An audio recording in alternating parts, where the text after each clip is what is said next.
last flight into Belfast, I think, arrived at the international airport, and he said, oh, it's all the bricklayers going to work in England. So I said, really, all of them? He said, oh yeah, all of them.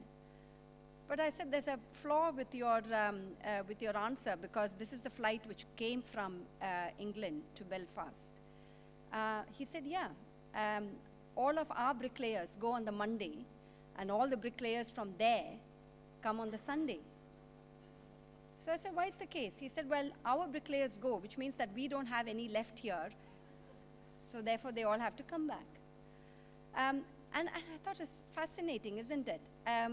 So there's so many things. I mean, we all work in healthcare. There's so many things like this we see every day. And I was talking to Mike earlier, and we were saying that, you know, the one person who has a solution to that problem is that taxi driver. But nobody has asked him. And it's the same for every other problem that we have in healthcare today. We don't ask the right people. And even if we know what the answer is, we don't implement it. And if you are a politician, you're too busy doing other things, isn't it? I mean, don't want to get into politics now, but anyway. Right, so coming back to the conference. I think the big thing about ASPiH is that we believe in creating that community, a community where we listen, a community where we are committed to improving patient care, a committee where we can support that improvement of the safety, the quality, and the effectiveness of care that we provide at the front line. So if you look at what our vision is, it is about those three things: improving the quality, improving the safety, improving the effectiveness. And we do it by promoting excellence in simulation, by supporting workforce development, and by partnering, by talking to our patients, by talking to our frontline staff. Each one of us has a commitment as a simulation educator, as somebody who engages in quality improvement, to making that better. And the conference over the next 3 days is going to give you several of those examples, several of those ideas to make that a reality, to make those improvements. As a community, we have tried doing this through ASPiH, and over the 10 years, there have been several achievements.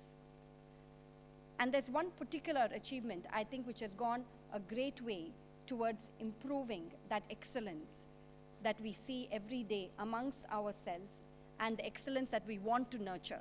And that is in the development of our standards.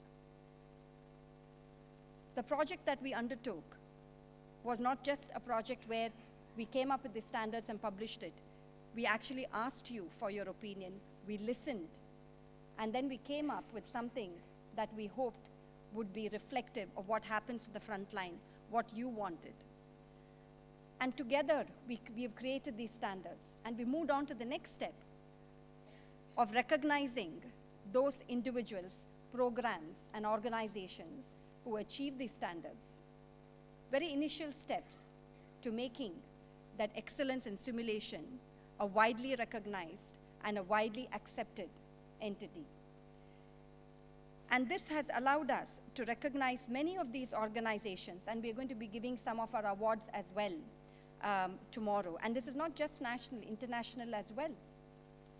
But beyond that, what we have gone to recognize is that this excellence in simulation comes only through talking to our patients as well and our service users. And that is why this time, for the first time, through the efforts of Helen I.M., who's one of our committee members, we have attained the Patients First Award. We have our patient representatives, Will and Bill, attending the conference, so a special welcome to them. We have involved them from the initial stages of the conference. We have engaged with them in our posters, in the way we recognize achievements in our posters, and they are part of every aspect of this conference. We utilized our patients when we generated our strategy more than 2 years ago. They were part of that working group which helped us to come up with our vision, our mission, and what our goals and objectives should be over 5 years. After all, it is the patients for whom we are today. So it is only right that they guide not just the first 10 years of ASPiH, but the future as well. So it's a great opportunity, it's a great conference, it's a great program that we've laid out for you.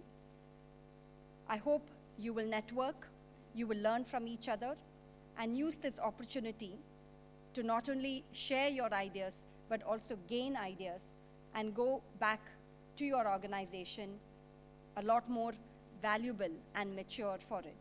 So enjoy, relax, and have a great conference.